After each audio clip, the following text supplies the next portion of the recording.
যতই সুদ খাবেন, যত টাকার সুদ খান না কেন, আপনার অভাব সবসময় কি থাকবে, লেগে থাকবে।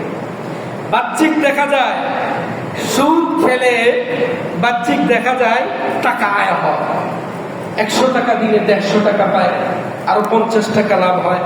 1000 টাকা দিলে 1000 টাকা পাওয়া যায়। বাহ্যিক দেখা যায় টাকা বৃদ্ধি হয়, বাহ্যিক দেখা যায় টাকা বৃদ্ধি হয়। কিন্তু আল্লাহ তাআলা বলেন, যে ব্যক্তি সুদ খায় তার টাকা আরো কমতে থাকে। কি থাকে? কমতে থাকে। মনে করি যে সুদ খেলে আমার টাকা বাড়ে, বাহ্যিক দেখা যাবে, কিন্তু আল্লাহ তাআলা পরবর্তীতে আপনার এমন একটা বিপদ দিবে, যেই বিপদে লক্ষ লক্ষ টাকা দিয়েও আপনি এই বিপদ থেকে উদ্ধার হতে পারবেন। আল্লাহর কথা কি মিথ্যা? আল্লাহ তাআলা সূরা বাকারার ভিতরে বলেন, ইয়ামহাকুল্লাহুর রিবা ওয়া ইউরবিস সাদাকাত।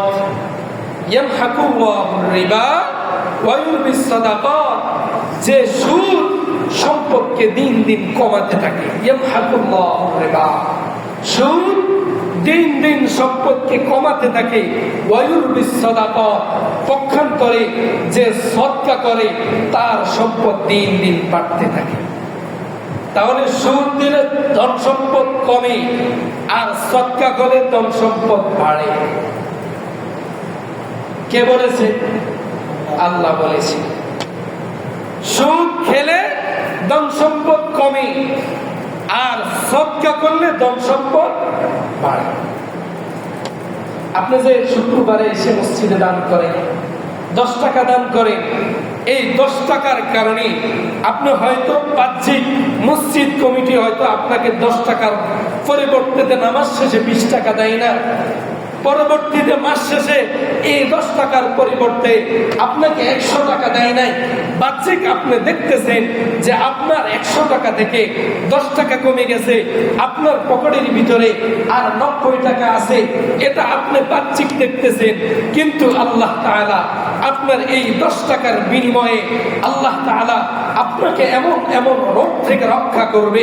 আল্লাহ তাআলা আপনাকে এমন এমন বিপদ থেকে হেফাজত করবে, যে বিপদ যদি আল্লাহ আপনাকে দিত, তাহলে ওই হাসপাতালে গিয়ে, ডাক্তারের কাছে গিয়ে, সংসারের ঝামেলায় উকিলকে গিয়ে, সমাজের বিচারের মধ্যে ওই বড় অফিসে গিয়ে আপনার হয়তো আরো হাজার হাজার টাকা চলে যেত। এই সদকার পরিবর্তিতে আল্লাহ তাআলা আপনাকে এগুলা থেকে হেফাজত করেছে।